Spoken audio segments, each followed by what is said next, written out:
Ya, selamat bertemu kembali di dalam mata kuliah hidrogeologi. Sebagai awal kuliah ini, salah satu topik yang ingin saya sampaikan adalah pemahaman hidrogeologi dan geohidrologi. Perbedaan ini perlu saya sampaikan karena banyak sekali teman-teman khalayak yang belum memahami tentang perbedaan antara hidrogeologi dan geohidrologi. Dengan materi saya harapkan hal tersebut dapat menjadi tambahan wawasan di dalam memahami ilmu air tanah itu sendiri. Seperti biasa, tentunya metode pembahasan yang saya lakukan selalu sederhana, natural, primitif, dengan harapan dapat dimengerti, difahami dengan mudah. Terima kasih. Kita lanjut. Nah, sebelum kita membahas apa itu geohidrologi dan hidrogeologi, maka sebaiknya kita setback dulu kepada 3 siklus yang ada di sistem ini, ya. Jadi ada hubungan antara subsistem di bumi ini, ya. Ini adalah yang kita sebut sebagai siklus tektonik, ya, siklus tektonik, dan ini siklus batuan. Dan satunya adalah siklus air tanah, air, ya, hydrologic cycle, ya. Ini adalah siklus yang dipelajari di dalam geologi. Jadi ada subduction, kemudian ada spreading floor yang menghasilkan magma, kemudian magma ini menghasilkan batuan beku kalau dia tersingkap. Kemudian dia weathering, ada terjadi batuan sedimen, bisa termetamorfose. Metamorfose ini bisa melting menjadi magma kembali dan seterusnya. Ini semuanya bisa termetamorfose. Kemudian kalau semua ini teruplift, kemudian weathering lagi dan seterusnya. Nah, siklus satunya adalah siklus air.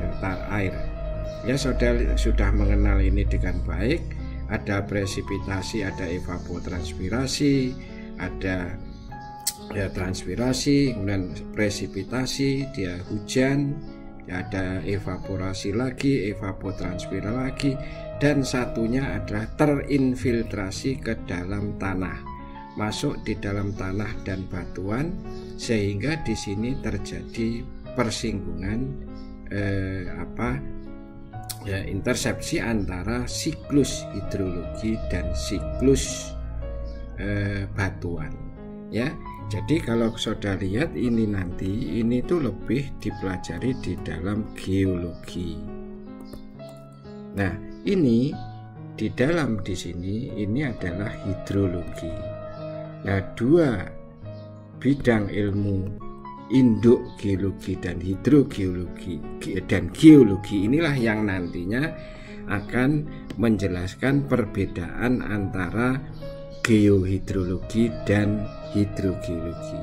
Nah, wilayah air tanah atau subsurface water itu ada di sini. Subsurface water itu ada di sini. Di sini nanti dibedakan menjadi soil water dan ground water, ya. Ini adalah subsurface water. Yang di luar ini adalah surface water, ya. Jadi 2 bidang ilmu ini bersinggungan, ya, bersinggungan. Kemudian ini nanti karena ada persinggungan, maka nanti ini ada, ya, saya menyebutkan sebuah pernikahan yang menghasilkan ilmu geohidrologi dan hidrogeologi, ya. Nah, satunya siklus ini sudah saudara kenal dengan baik, ya. Kalau ini nanti menjadi surface water, di sini ada soil water, dan di sini ada ground water, ya. Nah, ini nanti menjadi hidrologi air permukaan, ini ada hidrologi air tanah. Ya, siklus ini sudah kenal. Ini nanti yang akan membahas tentang ilmu air tanah.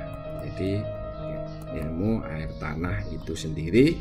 Nah, semuanya baik air tanah yang dalam dangkal sumber itu adalah sumbernya adalah dari air hujan. Ya, inilah yang akan mendasari sekali lagi pemahaman 2 slide ini, mengantarkan saudara, mengantarkan kita untuk memahami apa itu hidrogeologi dan geohidrologi.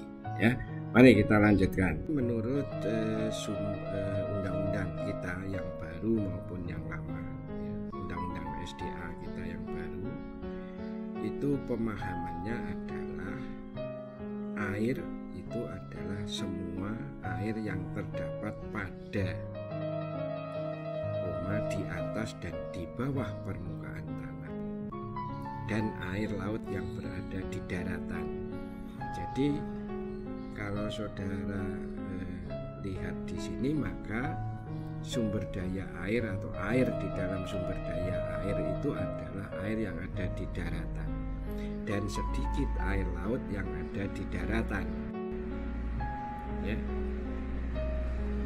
Dan kemudian kesimpulannya bahwa air laut itu tidak termasuk pada pembahasan atau lingkup sumber daya air. Jadi air laut itu tidak termasuk. Kalau ini terjadi di darat, berarti ini adalah apa? Yang dimaksud adalah air tawar. Ya, itu harus kita pahami dulu, sehingga nanti keahlian air tanah atau sumber daya air itu adalah sebetulnya membahas tentang air tanah, bukan sebagai air laut. Nah, dari semua itu maka sumber daya air itu dibagi menjadi 2, ya, airnya. Jadi air di dalam sumber daya air itu dibagi 2, yaitu sumber air permukaan dan sumber air tanah. Nah, yang permukaan itu apa? Misalnya sungai, danau, rawa, kolam. Ya. Kemudian yang air tanah itu apa? Sumur gali atau kita sebut sebagai sumur dangkal, sumur bor air dari mata air, sungai bawah tanah di daerah kas itu sebagai sumber air tanah.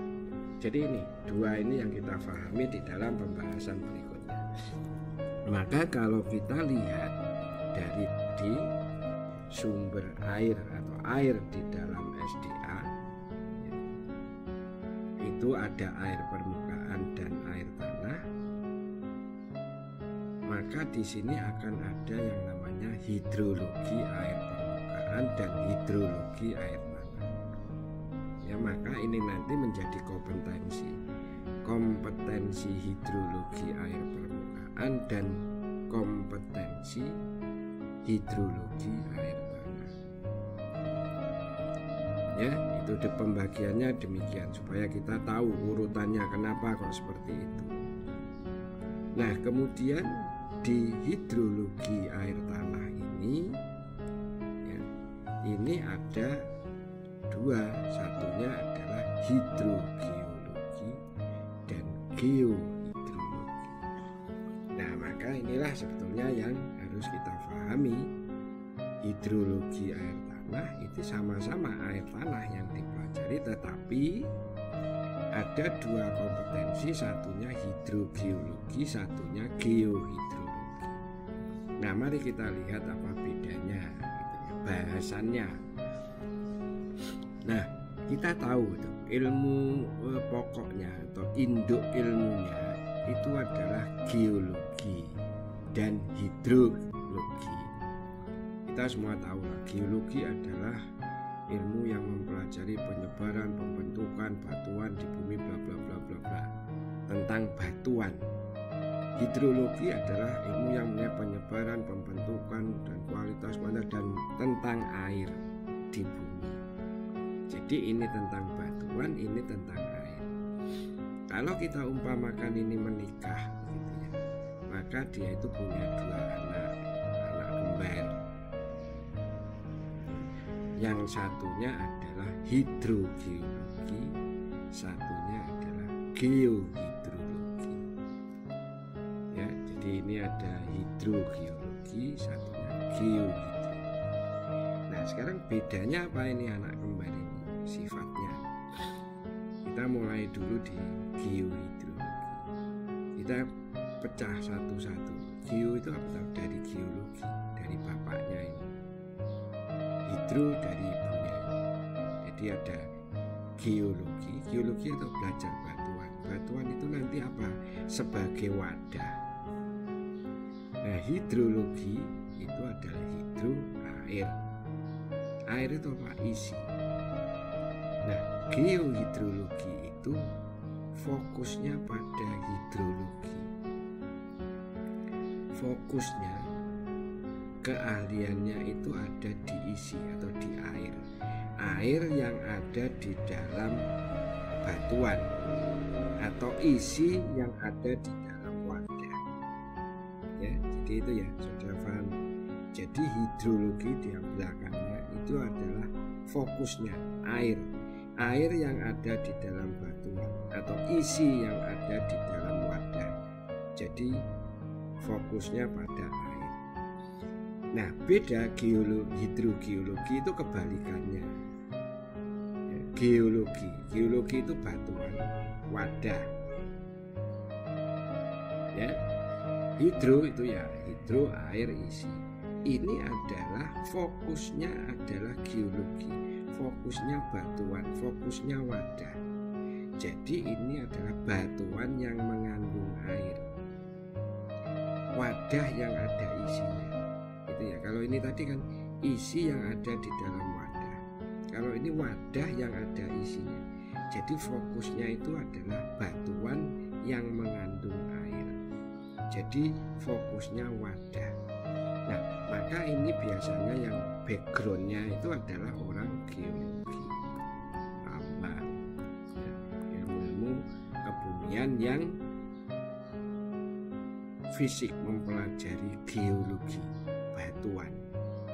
Nah, kalau di sini ini banyak, ada teknik sipil, ada pertanian, ada kehutanan, ada geografi, ya, semuanya ini fokusnya mereka itu lebih pada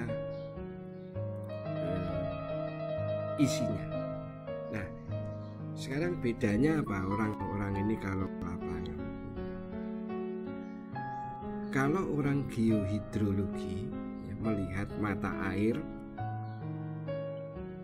itu yang ditanyakan, yang dilihat sekali adalah debitnya berapa ya, kualitasnya seperti apa ya, terus kira-kira untuk apa, pemanfaatannya untuk apa. Nah, itu adalah orang yang isi, banyak belajar isi, fokusnya pada isi. Yang penting berapa toh debitnya, berapa toh banyaknya, kualitasnya seperti apa, digunakan untuk apa.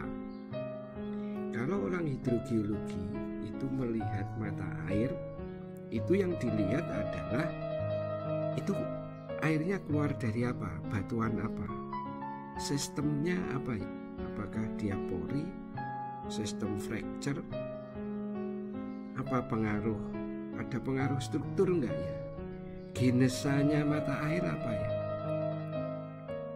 airnya berasal dari mana, recharge-nya di daerah mana, flow-nya dari mana.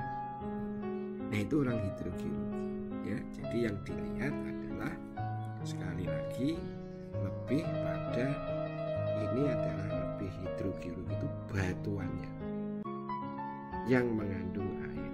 Ini adalah air yang ada di dalam batuan kalau hidrogeologi. Tapi dua-duanya ini tetap belajar air tanah.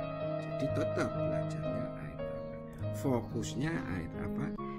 Objeknya adalah air tanah. Hanya air tanah ditinjau dari isinya, hidro sebagai isi, dan ini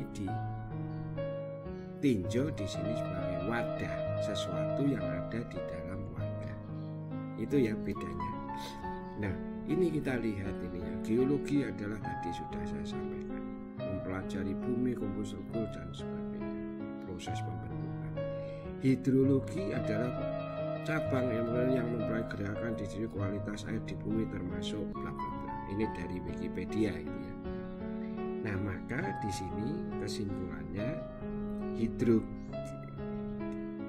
geohidrologi itu adalah sebetulnya tadi yang mempelajari isi, itu sebetulnya ahli hidrologi yang mengabdikan diri pada geologi.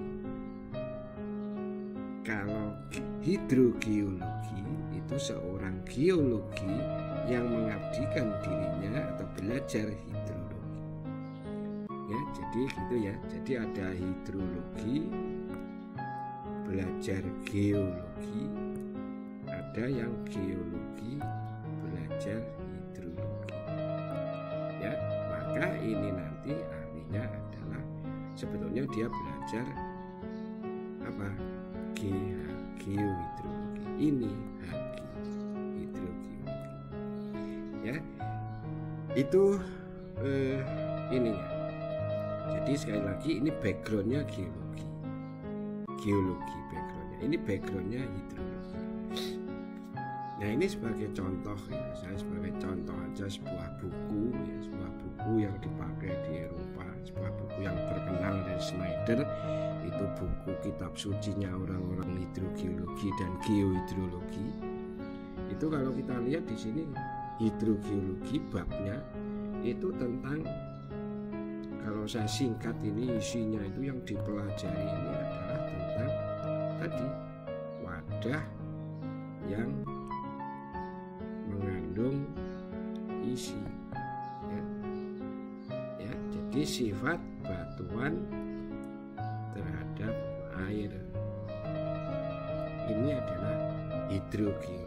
Ini isinya pemompaan uji tentang bagaimana sistem pori, menghitung porositas, menghitung sistem pori, sistem fracture dan sebagainya tentang pemompaan uji, menghitung karakteristik akuifer, menghitung cadangan dan sebagainya.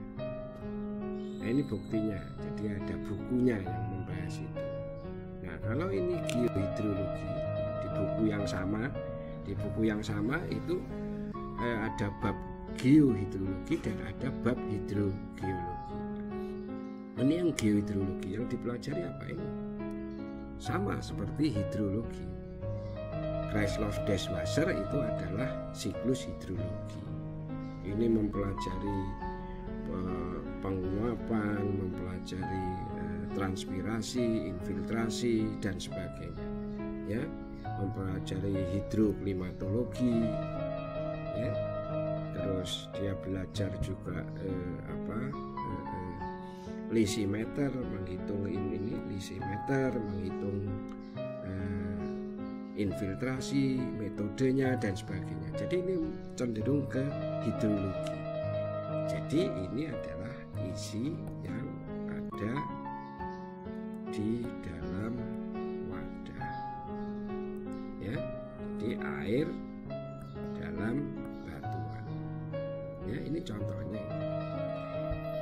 Itu ya, ini contoh saja.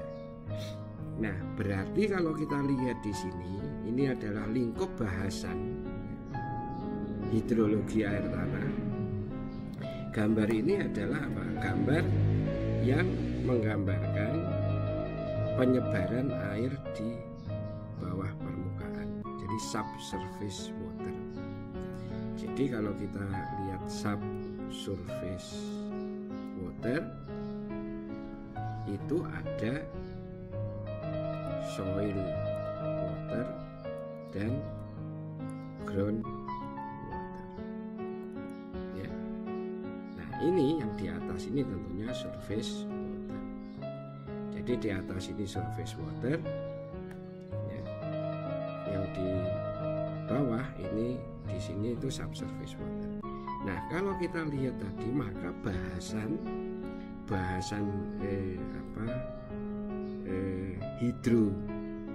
geohidrologi tadi fokusnya itu dari atas ini, ya, dari atas sampai ke sini, di bawah muka air tanah. Jadi belajar air tanah, tapi dia fokusnya isinya dari atas ke bawah. Ini yang dari mulai curah hujan, dan sebagainya yang di atas. Ini adalah presipitasi mulai ke bawah dan seterusnya, infiltrasi sampai dia sebagai base flow atau sebagai air tanah yang mengalir di bagian atas. Ini adalah wilayahnya geohidrologi.